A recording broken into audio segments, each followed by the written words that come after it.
The alarm clock pierced the morning darkness at 4:45 a.m., same as it had every morning for the past 21 years. Dale Garfield silenced it with a practiced motion before the second beep could wake Karen. His wife of 19 years stirred slightly, then rolled back into sleep. He watched her for a moment, the soft rise and fall of the blanket, before swinging his legs to the cold floor. Winter in Milwaukee, 1981. Another January morning when the air felt like glass in your lungs. Dale's fingers found the familiar ridges of his thermos as he poured coffee from the percolator. Black, no sugar. The kitchen window framed the pre-dawn neighborhood, modest homes with snow-covered roofs, some with lights already burning. Working men's houses. Harley men's houses. The coffee scorched his throat, but he welcomed the burn. Pain meant you were still here, still standing. His father had taught him that, among other things. 21 years at the Harley-Davidson plant on Capitol Drive, the same place his old man had worked for 34 years before his heart quit in '73. The factory floor was in Dale's blood as surely as the oil that never fully washed from the creases of his hands. He slid into his pickup, the Ford's engine protesting against the cold. The dashboard clock read 5:17. Still early, but Dale had always been the first to arrive, last to leave. The engine coughed twice before turning over. The false belief was there, deep in Dale's bones. I am what I produce. What I make defines me. If I work hard, I am safe.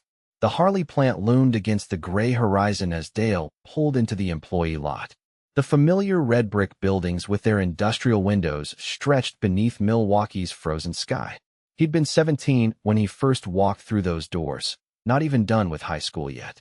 Summer job that turned into a life. Now, at 38, he couldn't imagine being anywhere else.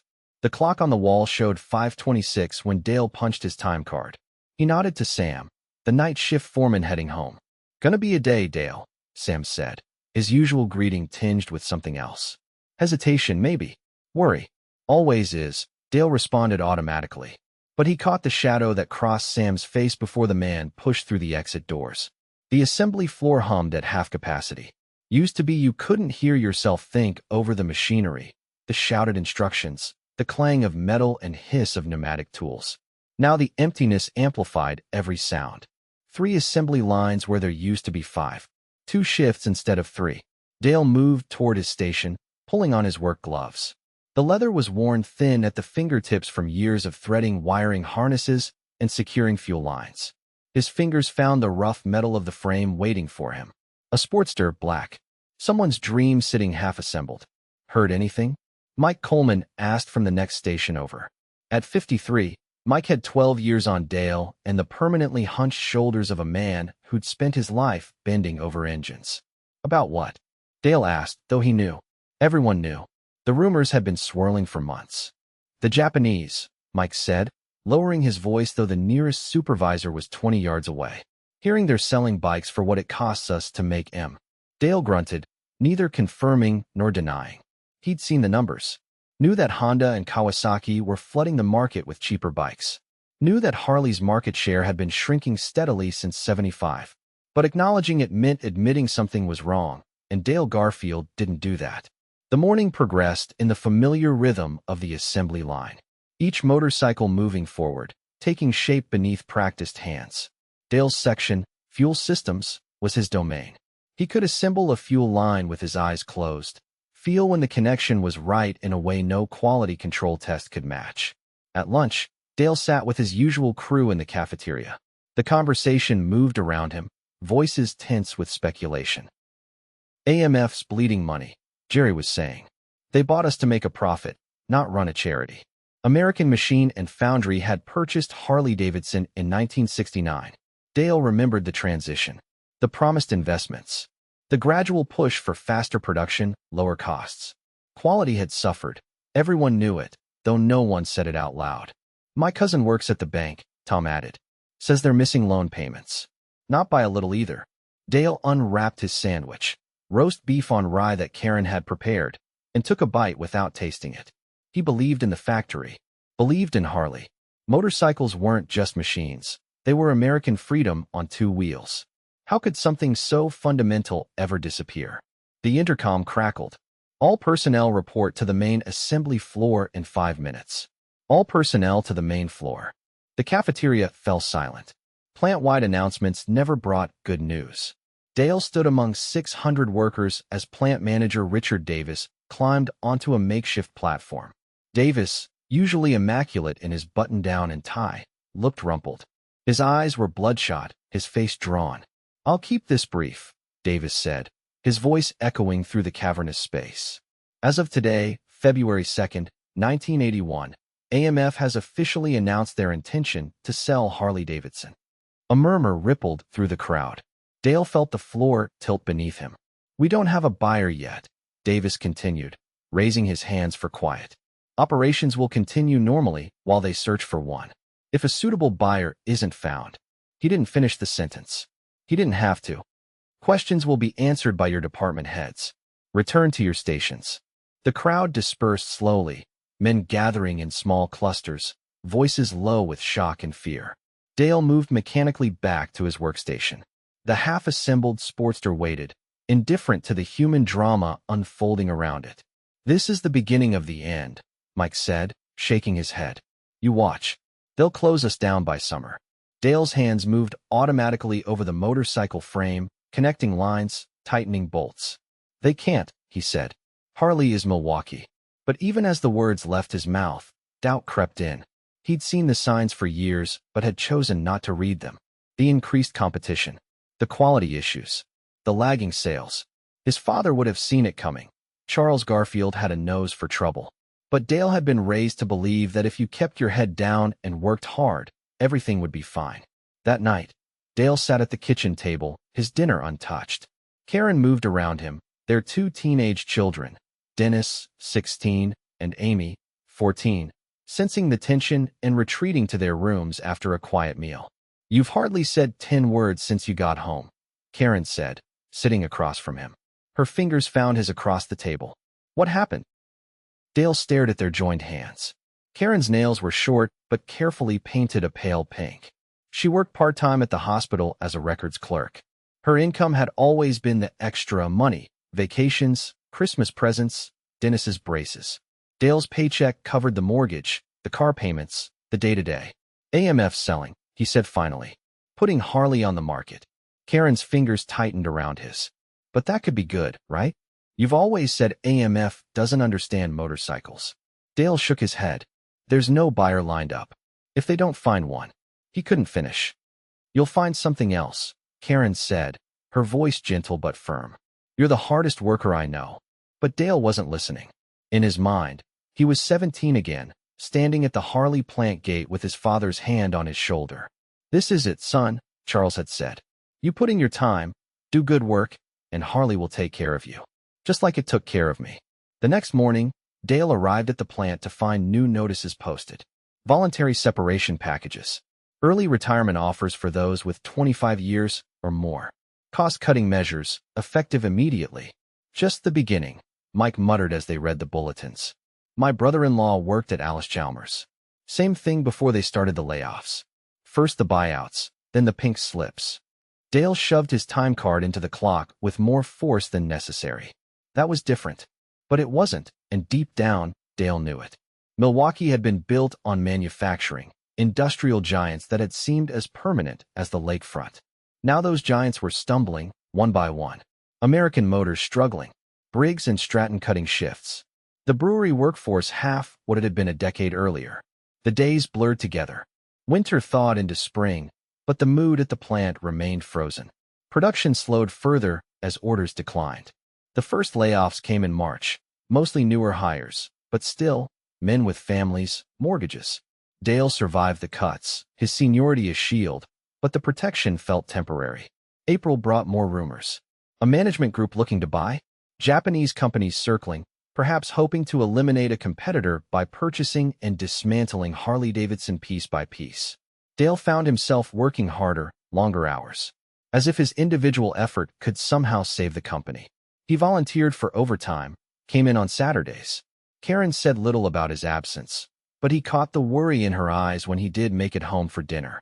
"Dennis asked about college today," she said one night as they lay in bed, the darkness between them filled with unspoken fears. "He wants to know if we can still afford it." Dale stared at the ceiling. College had always been the plan for Dennis, the first Garfield to go. They'd been saving since he was born, but it wasn't enough yet. 2 more years of solid work would have closed the gap. "We'll figure it out," Dale said, the words hollow in his mouth. In May, a notice appeared seeking volunteers for the assembly plant in York, Pennsylvania.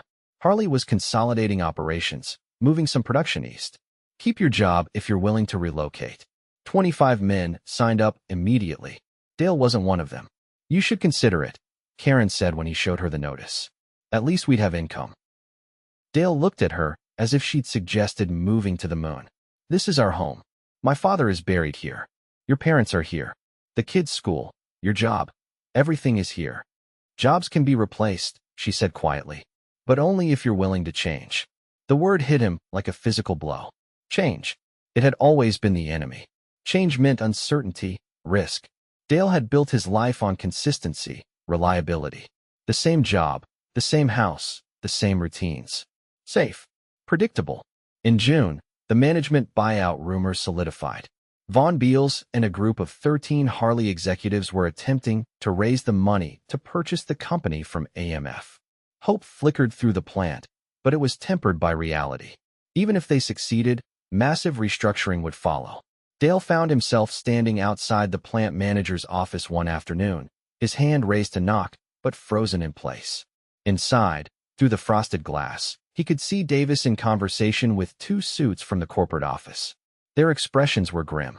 He lowered his hand and walked away. Whatever was coming, he wasn't ready to hear it. That night, as Milwaukee settled into the warm embrace of summer, Dale sat on his back porch, a beer sweating in his hand. The neighborhood sounds washed over him. Children playing in nearby yards, a lawnmower growling, the distant thrum of traffic. Normal sounds. Reassuring sounds. Dennis pushed open the screen door and stepped out. He'd grown tall in the past year, his face losing the roundness of childhood, jawline sharpening into something that reminded Dale of his own father. "Mom says dinner's ready," Dennis said, but made no move to go back inside. Instead, he leaned against the porch railing, studying his father. "Is it true what they're saying? About Harley closing?" Dale took a long pull from his beer. "Who's saying that? Mr. Peterson next door? He said all the factories are closing. That manufacturing in America is dead." Dennis shifted his weight. "He said I should forget about engineering and learn computers instead." Dale felt anger rise in his chest. Peterson doesn't know what he's talking about. Manufacturing built this country, built this city. But is he wrong? About Harley? Dale set his beer down with deliberate care. Harley-Davidson has been around since 1903. It survived the Depression, 2 world wars. It'll survive this. Dennis nodded, but his eyes, so like Karen's, held doubt. What if it doesn't? What will you do? The question hung between them, father and son, present and future. Dale had no answer. July brought the heat, and with it, more layoffs. The production floor was now a ghost of its former self. 3 assembly lines reduced to 1.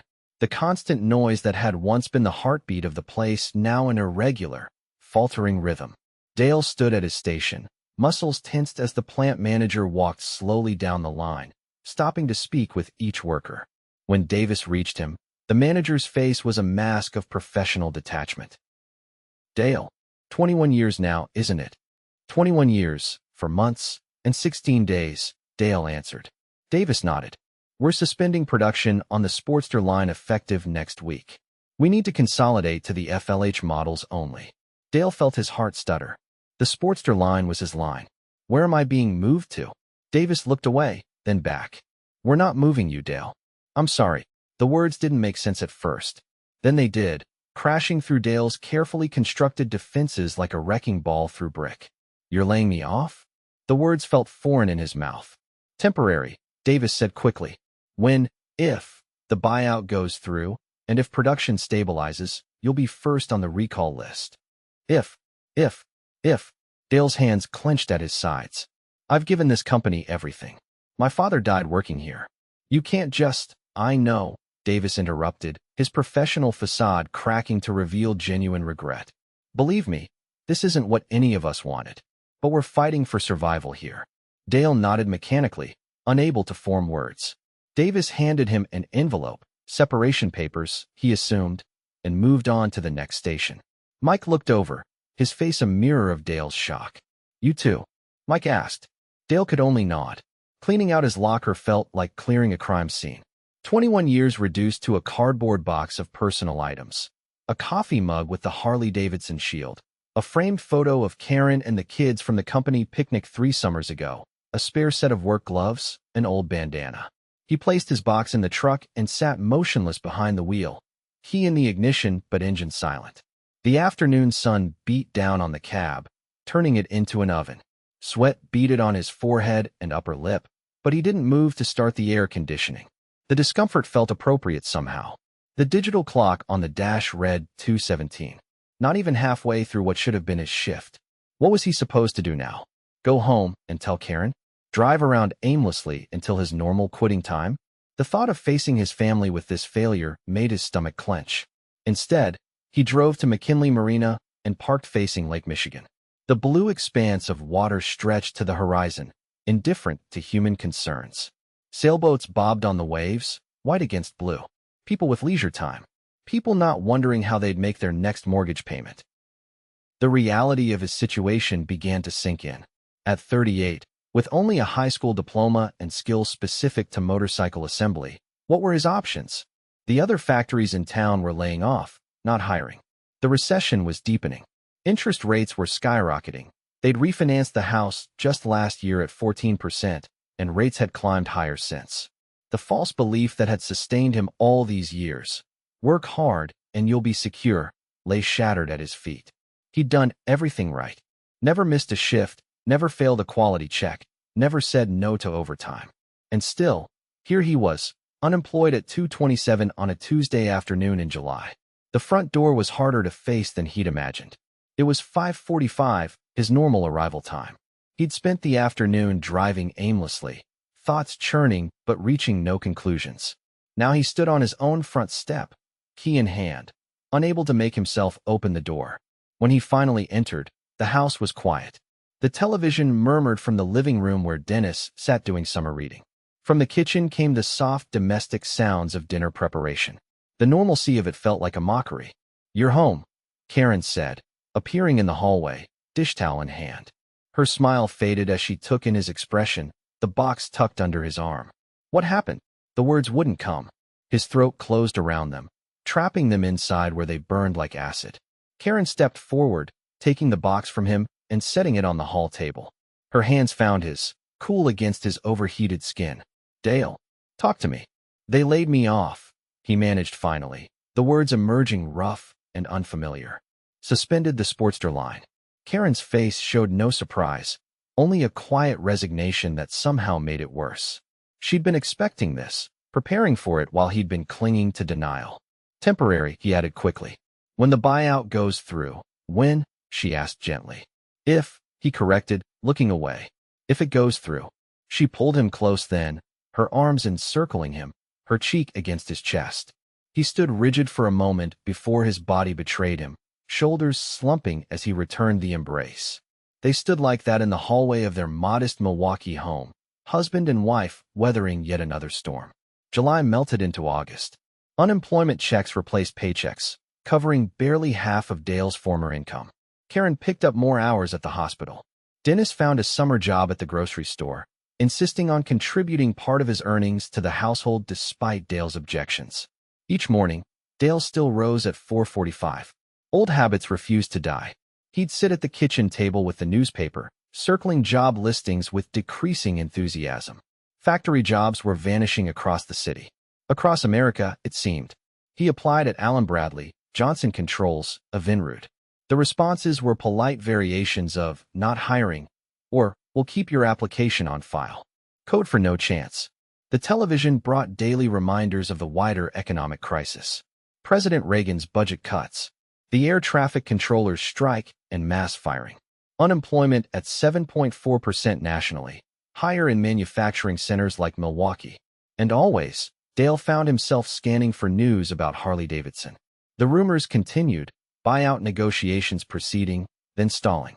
Japanese manufacturers circling. Banks reluctant to finance such a risky venture. In mid-August, Dale received a call from Mike Coleman.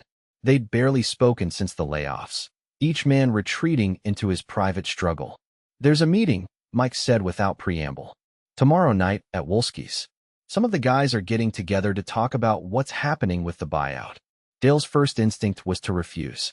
What good would it do to sit around with other laid-off workers, sharing misery? "I'll be there," he heard himself say. Wolski's Tavern was a Milwaukee institution, a corner bar that had served factory workers for generations. Dale arrived to find it packed with familiar faces, men he'd worked alongside for years, now unmoored like himself. The mood was oddly mixed. Anger, certainly, at AMF, at foreign competition, at the government. But also a current of something else. Determination, perhaps. Even hope. Tom Riley, a 28-year veteran of the engine assembly line, stood on a chair to address the crowd. The tavern quieted, the only sound the occasional clink of bottles.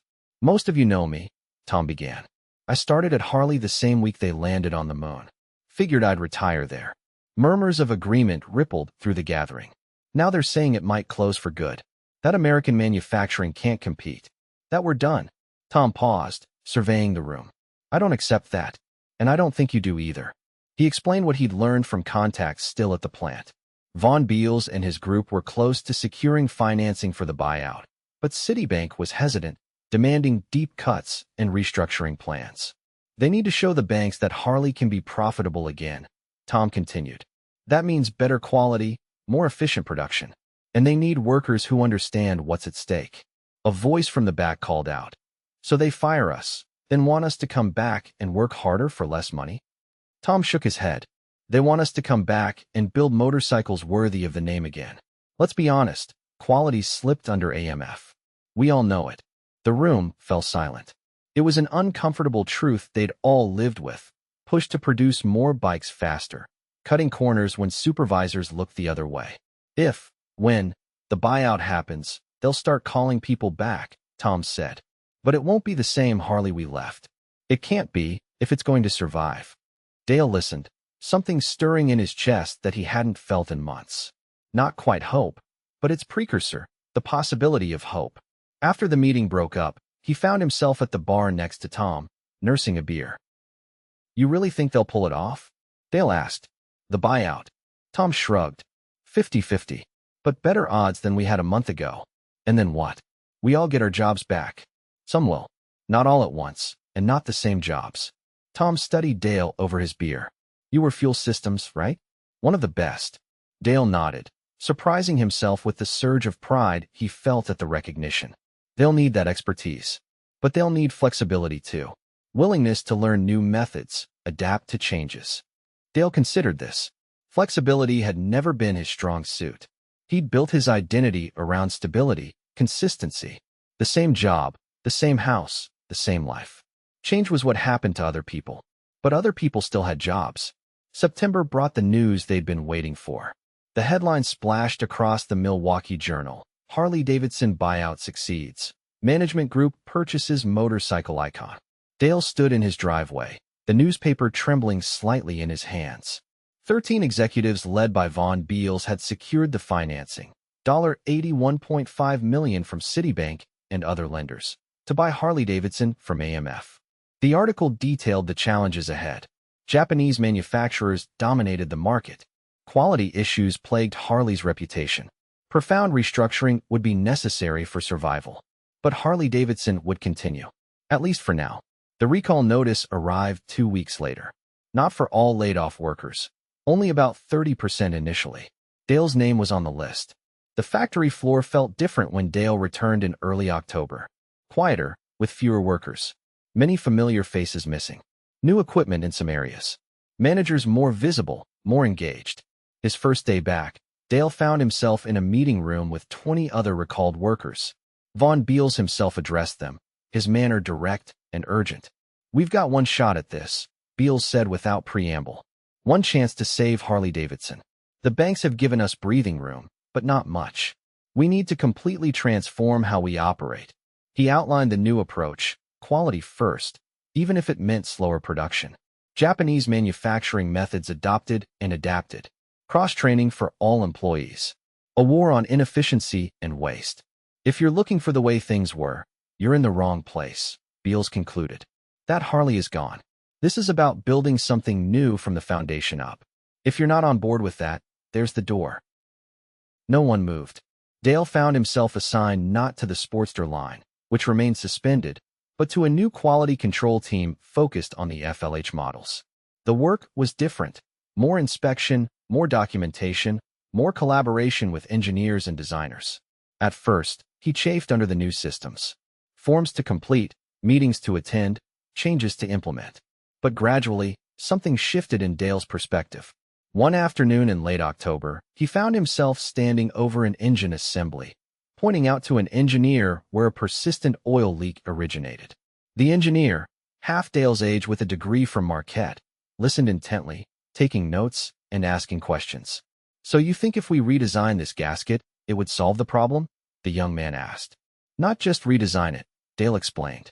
"The material's wrong. Too rigid. It needs to flex with the heat cycling." The engineer nodded thoughtfully. "Makes sense. I'll draft something up. Would you be willing to test it?" "Of course," Dale replied automatically, then paused, struck by the realization that his opinion mattered. His experience had value beyond the repetitive motions of assembly. That evening, he arrived home to find Karen at the kitchen table with a pile of paperwork. Community college brochures, he realized as he looked over her shoulder. "What's this?" he asked. "Options," she said simply. "For both of us." Dale sat beside her, leafing through the materials.